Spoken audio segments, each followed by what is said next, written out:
আলাইকুম, স্বাগতম সবাইকে আমাদের আজকের আলোচনায়। তো আজকে হচ্ছে অ্যাকচুয়ালি আমরা নিউটনিয়ান বলবিদ্যা নিয়ে আলোচনা করব। তো নিউটনিয়ান বলবিদ্যা টাইপ 1 আমরা হচ্ছে মূলত বল, বলের ঘাত, প্রযুক্ত বল, ভরবেগের পরিবর্তন এই সকল টপিকগুলো নিয়ে একটু করে আলোচনা করব। তো শুরু করার আগে আমরা হচ্ছে একটু বেসিকগুলো দেখে নিই। তো বল, প্রযুক্ত বল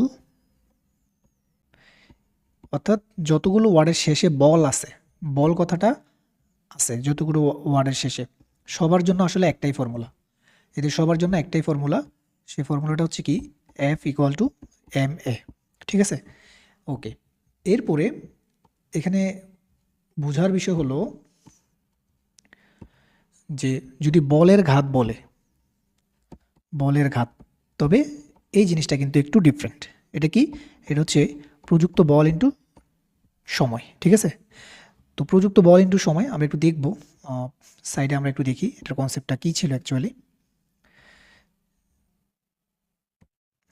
ওকে, তো আমরা নিউটনের যেই সেকেন্ড ল সেখান থেকে তো আমরা সবাই জানি যে F ইকুয়াল টু এম এ। আচ্ছা, তো F equal to M A মানে হচ্ছে ভি মাইনাস ইউ বাই টি। তো এখান থেকে যদি আমরা লিখি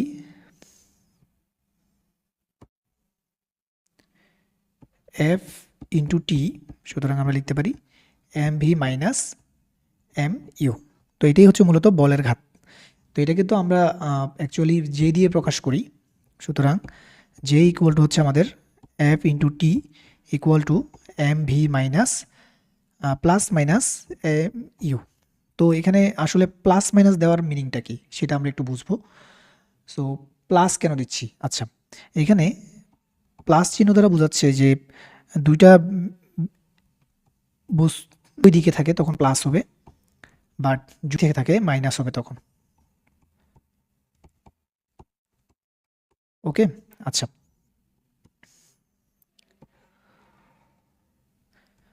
তাহলে আমরা দেখলাম কি যে বলের ঘাত ইকুয়াল টু, বলের ঘাত ইকুয়াল টু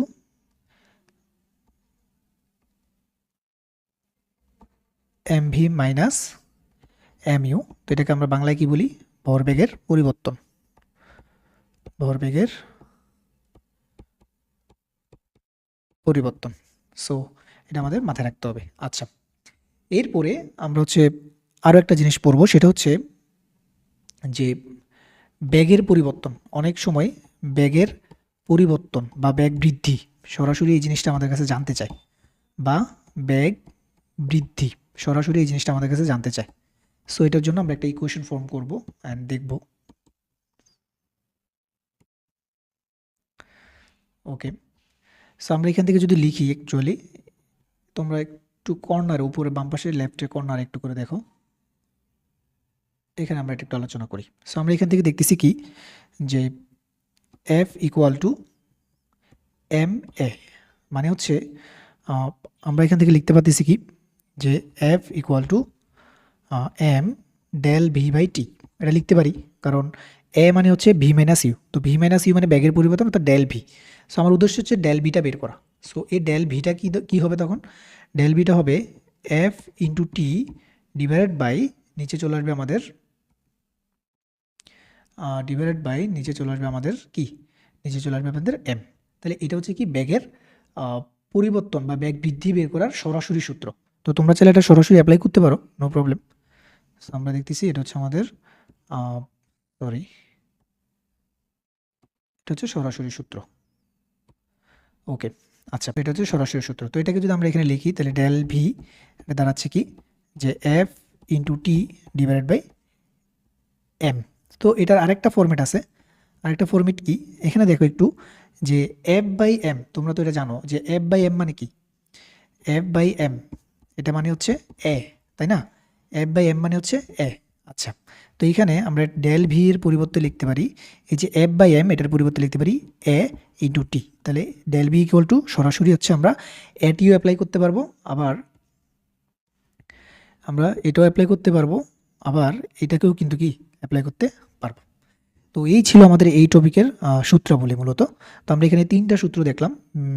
প্রথমত হচ্ছে আমাদের এই 1 নম্বর ফর্মুলাটা, এই যে এটা হচ্ছে আমাদের 1 নাম্বার ফর্মুলাটা, তারপর হচ্ছে আমাদের এখানে 2 নাম্বার ফর্মুলা দেখলাম আমরা এইটা। ওকে, আর আরেকটা জিনিস দেখানো হয় নাই, ওইটা একটু দেখাচ্ছি তোমাদেরকে।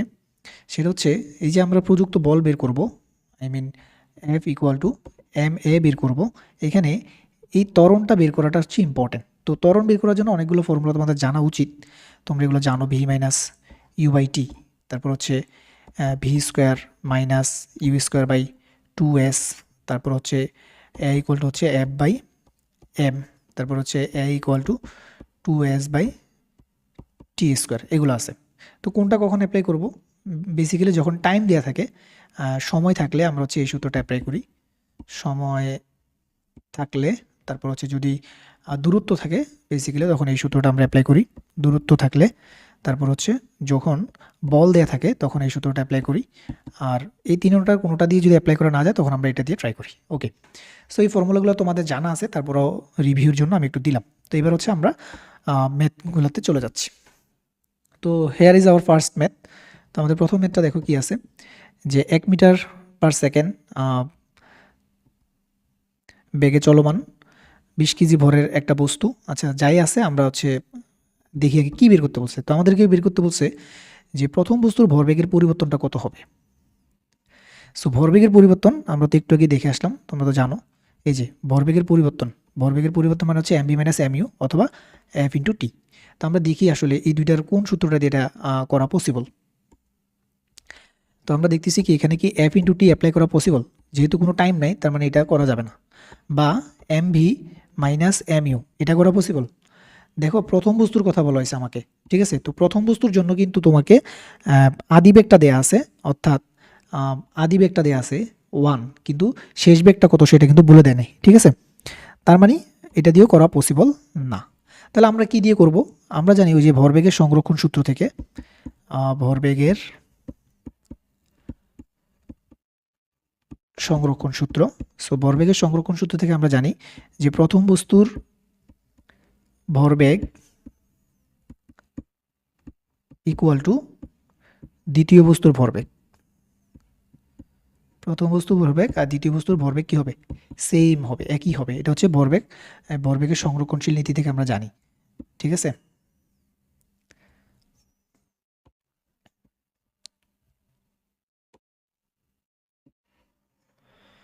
ওকে, সো এখন একটু ভালো মতো দেখো যে দ্বিতীয় বস্তুর ভরবেগ কি আমরা বের করতে পারবো? প্রথম বস্তুর ভরবেগ ইকুয়াল টু দ্বিতীয় বস্তুটা, তো দ্বিতীয় বস্তুটা কিন্তু আমরা চাইলে বের করতে পারবো। কেমনে? দ্বিতীয় বস্তুর দেখো ভর দেয়া আছে কত, প্রথমটার ভর 20 কেজি, তাহলে দ্বিতীয়টার ভর হচ্ছে 5 কেজি, তাই তো। তাহলে 5 ইন্টু তার সাথে ব্যাগ গুণ হবে, তাহলে দ্বিতীয়টার ব্যাগ কি? এই যে দ্বিতীয়টার ব্যাগ কত? 0.4, ঠিক আছে। আচ্ছা এটা হচ্ছে সংঘর্ষের পরের ব্যাগ, ঠিক আছে। তো অ্যাকচুয়ালি আমার হচ্ছে ভি দেওয়া, এই যে ভি এর মানটা দেয়া, তোমাকে ভি এর মানটা দেয়া, দ্বিতীয়টার জন্য ভি এর মানটা দেওয়া হচ্ছে 0.4। তো আমার লাগবে অ্যাকচুয়ালি এম ভি, সো এখানে হচ্ছে ভি এর মানটা দেওয়া 0.4। আচ্ছা, তো খুব ইজিলি বের করে ফেলতে পারতেছি। আচ্ছা, তো তোমার মনে প্রশ্ন থাকতে পারে যে ভাইয়া ভরবেগের পরিবর্তনটা তো হচ্ছে M V minus M U. Okay, no problem, ওইটাও করতে পারো তুমি। এখানে দেখো কাহিনিটা কী হয়েছে, কাহিনিটা হলো যে আমি যদি m V minus M u করি, তাহলে এম কমন নাও, 5 কমন নিলাম, ভি মাইনাস ইউ, এটাই তো। আচ্ছা 5, এবার দেখো ভি, দ্বিতীয় বস্তুর শেষ বেগ হচ্ছে কত? 0.4, কিন্তু দ্বিতীয় বস্তুর আদি বেগ কী ছিল? এই যে স্থির ছিল, তাহলে কি এটা 0 না? এই জন্য আমি আসলে ওইটা এখানে দেই নাই আর কি অ্যাকচুয়ালি। তো কথা একই, তো এটা করলে কিন্তু আসে 4 5 20, কিন্তু দশমিকের পর 1 থাকার কারণে এখানে একটা দশমিক দিতে হবে। দ্যাটস আমাদের অ্যান্সার দাঁড়াচ্ছে হতে 2। তো আশা করি তোমরা এটা বুঝতে পারছো। নাও আমরা হচ্ছে এখন একটু নেক্সট কোয়েশ্চেনে চলে যাব। আচ্ছা এইটার মধ্যে আমরা চলে আসি।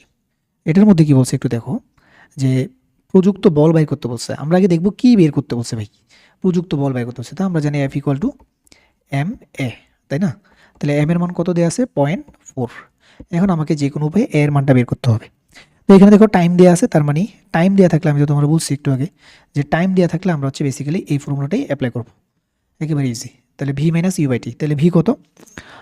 ভি হচ্ছে তার 5 মাইনাস, আচ্ছা এখানে খুব ভালো মতো বুঝো, ভি মাইনাস ইউ হচ্ছে 12, ঠিক আছে।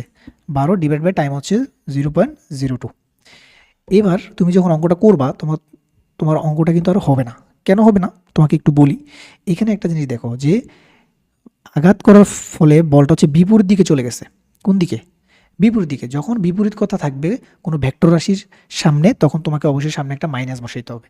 তার মানে এই 5 যেটা আছে, এই 5 এর সামনে একটা মাইনাস দিতে হবে। তো যখন আমি এখানে মাইনাস দিব, তখন কিন্তু এই দুইটা আলটিমেটলি কী হয়ে যাবে? যোগ হয়ে যাবে, তাই না? তাহলে 0.4 ইন্টু এটা হচ্ছে 17 হবে। মানে মাইনাসটা আপাতত না দিলাম, মাইনাস যেহেতু আমার উত্তরে নাই, 0.02 আছে। সো এখান থেকে আমরা যদি ক্যালকুলেট করি, দেখো ক্যালকুলেট করলে কি হবে দেখো। আমরা এটাকে একটা কাজ করি, এটাকে 2 ধরি আর এটাকে কত ধরি? এটাকে 2 ধরি আর এটা হচ্ছে 4 ধরি। তাহলে 2 দিয়ে 4কে কাটলে 2, তো 2 এর সাথে 17 যদি গুণ করি, 2 ইন্টু 17, তাহলে কত আসবে? 34 হবে। তো 34-এর মতো ডিজিটের মতো লাগতেছে কোনটা? এইটা। প্রথম ডিজিটটা দেখো মিলতেছে কিনা? মিলছে। তো দ্যাটস, এটা আমার অ্যান্সার। ওকে, আচ্ছা। এরপরে আমরা হচ্ছে পরের ম্যাথে যাই, এটা একটু করি। সো এটা কি বলছে? চট্টগ্রাম বোর্ডে আসা, এটা হচ্ছে 2022-এ আসছিল। সো এখানে বল দেওয়া আছে তোমাকে, এই যে বল দেওয়া আছে, দেন টাইমটা দেওয়া আছে, ব্যাগের পরিবর্তন বের করতে বলছে। তো আমরা তো একটু আগে ব্যাগের পরিবর্তন বা ব্যাগ বৃদ্ধির যে সূত্র দেখলাম সেটাই অ্যাপ্লাই করব। তো সূত্র ছিল দুইটা, একটা হচ্ছে এটি অথবা হচ্ছে এফটি বাই এম, যে কোনো একটা অ্যাপ্লাই করা পসিবল। তো আমরা দেখি যে ভি ইকুয়াল টু আসলে এটি করা যাচ্ছে কিনা। সো এ বের করার জন্য আমাদের কি করতে হবে জানো? এখানে এ বের করার জন্য আমাদের করতে হবে F by M into T, ওই কথা একই। তাহলে এফ এর মান কত? 1.82 ইন্টু 10 ইনভার্স 19। আচ্ছা, এরপরে টাইমের মানটা দেওয়া আছে 1.6 ইন্টু 10 ইনভার্স 9 ডিভাইডেড বাই নিচে আমাদের হবে এম। তো এম বলতে এখানে কিন্তু কোনো এম দেয়া নেই, বাট যদি তুমি খেয়াল করো তাহলে দেখবে এটা কিন্তু একটা ইলেকট্রনের কথা বলছে। তাহলে ইলেকট্রনের ভর আমরা কত জানি? 9.1 ইন্টু 10 ইনভার্স 31। আচ্ছা, তো এটা এখানে বসাই দাও, 9.1 ইন্টু 10 ইনভার্স 31। এবার অপশনের দিকে ভালো মতো তাকাই দেখো, এখানে কিন্তু কোন কি নেই, মানে পাওয়ার নাই। ঠিক আছে, এই যে এই পাওয়ারগুলো কিন্তু অপশনে নাই। দ্যাটস মিন আমাকে এখানে পাওয়ারগুলো হিসাবের কোনো দরকার নাই। আমরা একটা কাজ করি, পাওয়ারগুলো এখানে কি করব? মুছে দিব। এই পাওয়ারগুলো মুছে দিলাম, পাওয়ারগুলো হিসাবের কোনো দরকার নাই। ওকে, এখন দেখো এই অঙ্কটা করা কিন্তু একদম তোমার কাছে ইজি হয়ে গেল, তাই না? আচ্ছা, একটা কাজ করো, তুমি এই যে 1.82 আছে, তো তুমি এটাকে 18 ধরো, 18.2 ধরো, ইন্টু 1.6 ডিভাইডেড বাই 9.1। তো 9.1 দিয়ে 18.2কে কাটলে এটা আসবে 2। তো 2 দিয়ে যখন 1.6কে তুমি গুণ করবা, তখন আসবে 32। তো 32 দেখো এই যে এখানে আসছে। ঠিক আছে, সো এটাই আমাদের অ্যান্সার। কিন্তু যদি এখানে দশমিক থাকতো তখন কিন্তু 3 পয়েন্ট সামথিং আসতো। যেহেতু দশমিক নাই, 32 এর সাথে মিলে গেছে, তাহলে ওইটা আমাদের অ্যান্সার। সো এইভাবে করে আমরা হচ্ছে খুব ইজিলি আমাদের ম্যাথগুলো করে ফেলতে পারবো।